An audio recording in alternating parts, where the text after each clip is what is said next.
दूसरी चीज जो हमने शुरू की है वो है एंटरप्रेन्योरशिप क्लासेस। हम चाहते हैं कि हमारे बच्चे बचपन से बिजनेस माइंडेड बने, वो बड़े होके नौकरी लेने वाले ना बने, नौकरी देने वाले बने। तो 9th 10th 11th and 12th classes में हम लोगों ने एंटरप्रेन्योरशिप क्लासेस चालू की हैं, जिसमें दो चीज़ कर रहे हैं। हमने हर बच्चे को 1000 रुपए दे दिए और हमने कहा कि अब कोई ऐसा बिजनेस सोचो जिससे 1000 को 2000 रुपए बनाना है, कैसे बनाओगे। सो बच्चे नए नए एक्सपेरिमेंट्स, जैसे एक क्लास में करीब 30-40 लड़कियां इकट्ठी हो गई और उन्होंने कहा हम पूल करेंगे, 30,000 रुपए हो गए हमारे, अब हम स्कूल में कैंटीन चालू करेंगे। That's very nice. So children have started thinking in those terms. साथ में हमने शुरू किया कि हमने जो अच्छे बड़े एंटरप्रेन्योर्स हैं देश के, उनको हमने स्कूलों में बुलाना चालू किया और हमने एंटरप्रेन्योर्स को कहा कि आप एक क्लास ले लीजिए और इस क्लास को आप अपनी कहानी सुनाइए, आप अपने एक्सपेरिमेंट्स सुनाइए, आप अपने एक्सपीरियंसेस शेयर कीजिए। एंड वी आर सो, मतलब हम खुश हैं, ये तो अच्छी बात है। एंटरप्रेन्योर्स भी जो आ रहे हैं वो इतने खुश होके जा रहे हैं because the interaction with 9th class students on कि उन्होंने कैसे अपना बिजनेस शुरू किया, उनके क्या एक्सपीरियंसेस हुए, वो बहुत ही इंटरेस्टिंग। एंटरप्रेन्योरशिप माइंडसेट कैरिकुलम सिर्फ दिल्ली के लिए नहीं, देश के लिए नहीं, मैं यकीन के साथ कह सकता हूं कि आने वाले समय में दुनिया भर के लिए एक नजीर बनेगा। जिस तरह से हैप्पीनेस कैरिकुलम मात्र 6-7 महीने में पूरी दुनिया में इंटरेस्ट का विषय बना हुआ है, दुनिया भर के रिसर्चर्स, दुनिया भर के यूनिवर्सिटीज के लोग, दुनिया भर के मंत्री, वो इस बात को समझेंगे कि हमने बच्चे को स्किल्स तो दे दिए, नॉलेज तो दे दी, पर उस नॉलेज का बच्चा क्या करे, उस नॉलेज के सहारे अपनी जिंदगी कैसे जिए और दूसरों को जीने में मदद कैसे करे, उसको अगर अप्लाई करना है तो एंटरप्रेन्योरशिप कैरिकुलम को समझना पड़ेगा, एंटरप्रेन्योरशिप माइंडसेट को समझना पड़ेगा। यह बहुत बड़ी जिम्मेदारी भी है, चुनौती भी है। और मैं बड़ी बड़ी बातें छोड़ दीजिए, दुनिया देखे ना देखे, हमें तो अपनी प्रॉब्लम भी तो देखनी है। हमारी अपनी प्रॉब्लम्स कितनी हैं?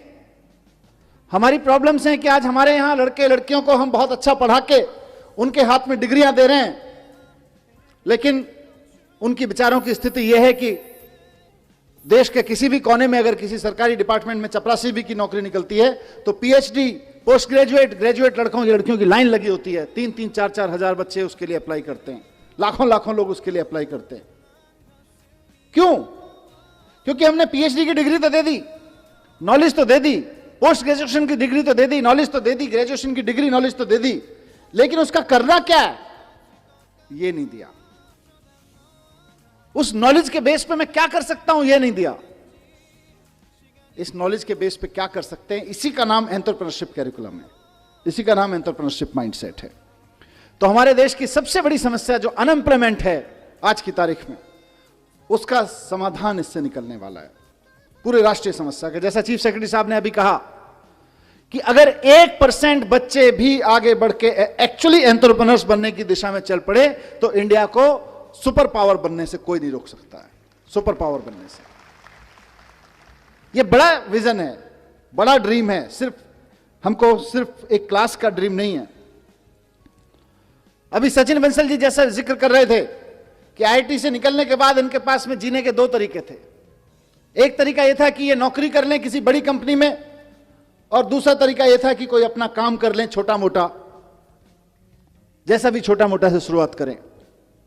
इन्होंने पहले दूसरा वाला चुना कि पहले पहला वाला चुना, थोड़े दिन नौकरी करके देखने वाला, फिर उनको मजा नहीं आया, इन्होंने दूसरा चुन लिया और आज जितने की ये खुद नौकरी कर रहे होते हैं उससे कहीं ज्यादा की नौकरियां 50,000 लोगों को दे रहे हैं। इसलिए इसका समाधान मैं निकलते देखता हूं, यह बहुत बड़ी बात है। मैं स्कूलों में जाता हूं, आजकल एंटरप्रेन्योरशिप कैरिकुलम पे जब से चर्चा हुई है, हैप्पीनेस एंटरप्रेन्योरशिप पे बात करता हूं, वहां उनसे पूछता हूं, बच्चों से, 1000 बच्चे सामने बैठे होते हैं, 2000 बच्चे सामने बैठे होते हैं, उनसे पूछता हूं कि आप में से कितने लोग नौकरी करना चाहते हैं। आप में से कई स्कूलों में आके मैंने ये प्रयोग किया है, 99.1%, 99.9% बच्चे तक कहते हैं साहब हम नौकरी करना चाहते हैं, असेंबली में बैठ के। मेरा सवाल हर जगह यही होता है, और आज भी मैं उसी सवाल के जवाब में एंटरप्रेन्योरशिप कैरिकुलम की बात करना चाहता हूं कि अगर हमारे स्कूलों से निकलने वाले 99.9 100% बच्चे अगर नौकरियां ढूंढते रहेंगे तो फिर नौकरियां देने वाले कहां से आएंगे? अगर हम सिर्फ अपने स्कूलों से नौकरियां ढूंढने वाले लोग पैदा करेंगे तो नौकरियां देने वाले लोग कहां से आएंगे? उसका जवाब एंटरप्रेन्योरशिप कैरिकुलम से हमें निकालना है। हमें और दूसरी चीज यह भी है कि सिर्फ नौकरी देना नहीं है, आप इसको देश के पॉइंट ऑफ व्यू से देखिए। आज हमारे मंच पर विनी बंसल जैसी शख्सियत बैठी हैं जिन्होंने एक बड़ी कंपनी में नौकरी की, एक अमेरिकन कंपनी में नौकरी की। आप सोच के देखिए कि किसी स्कूल में पढ़ते होंगे, वहां से निकल के उसी माइंडसेट के साथ की नौकरी करनी है, जाके अमेरिका की एक बड़ी कंपनी में नौकरी कर ली। अब नुकसान क्या होता है? नुकसान यह होता है कि हम और आप मिलके बच्चों पे मेहनत करते हैं, मेहनत करके उसे IIT IIM भेजते हैं, उसके बाद अमेरिका की कंपनी में नौकरी करता है, क्योंकि हमारे यहां तो नौकरी देने वाले लोग हैं नहीं, नौकरियां बनाने वाले लोग हैं नहीं, नौकरियां प्रोड्यूस करने वाले लोग हैं नहीं, तो वो जाके अमेरिका की किसी कंपनी में नौकरी करता है। मुझे नहीं पता विनी भाई, लेकिन अमेरिका सारा स्किल के बावजूद अमेरिका की कंपनी में नौकरी करने के बाद आप सबके, हमारे सब मेहनत के बाद जो हमको हासिल होता है वो कुल मिला के एक लड़के की तनख्वाह हासिल होती है, इससे ज्यादा कुछ नहीं हासिल होता। और वो जब दुनिया भर के प्रोडक्ट अमेरिका की एक वेबसाइट पे सेल कराता है सॉफ्टवेयर बना के, तो फायदा फिर अमेरिका को होता है। सारी दुनिया में किसी कंपनी विशेष की बात नहीं है, लेकिन आप सोच के देखिए, और मैं कोई स्वदेशी का रोमांटिसिज्म भी नहीं पेश कर रहा हूं, मैं इकोनॉमी की बात कर रहा हूं कि सारी दुनिया में कोई भी प्रोडक्ट खरीदना हो लोग अमेज़न पे खरीदते हैं। हमारे यहां का लड़का उसको चलाता है, मेहनत करके उसका सॉफ्टवेयर बनाता है, हमारे IIT से निकला हुआ। हमको खाली तनख्वाह हाथ में आती है देश को, देश की इकोनॉमी को, और अमेरिका को सारी दुनिया के जितने भी लोग उससे अमेज़न को यूज करके कुछ कुछ खरीद रहे हैं, उसका सारा प्रॉफिट अमेरिका में चला जाता है। फिर हम कैसे उम्मीद करें कि अमेरिका के मुकाबले हमारी देश की इकोनॉमी बढ़ेगी? देश की इकोनॉमी को जॉब सीकर्स आगे नहीं बढ़ाते हैं, देश की इकोनॉमी को जॉब प्रोवाइडर्स आगे बढ़ाते हैं। अगर हमको भारत को एक इकोनॉमिक सुपर पावर बनाना है, भारत की इकोनॉमी को लेकर हम कुछ सपना देखते हैं कि हमारा देश भी अमीर हो, तो सबसे पहले यह सुनिश्चित करना पड़ेगा कि हमारे देश का ब्रेन हमारे देश की इकोनॉमिक पावर बनाने में लगे। अभी हमारा देश का इकोनॉमिक ब्रेन अमेरिका और यूरोप के देशों की को इकोनॉमिक पावर बनाने में लगा हुआ है। इसलिए आज जो हम एंटरप्रेन्योरशिप कैरिकुलम लॉन्च कर रहे हैं, बहुत बड़े सॉल्यूशन के रूप में हम इसको लॉन्च कर रहे हैं। और मैंने कई मंचों पे कहा है और यहां कहना चाहूंगा, दोनों चीजों में, इकोनॉमी के पॉइंट ऑफ व्यू से भी और जॉब के पॉइंट ऑफ व्यू से भी। और इसको गांठ बांधने मैं चाहता हूं सारे प्रिंसिपल, सारे टीचर्स, हमारे जितने साथी हैं,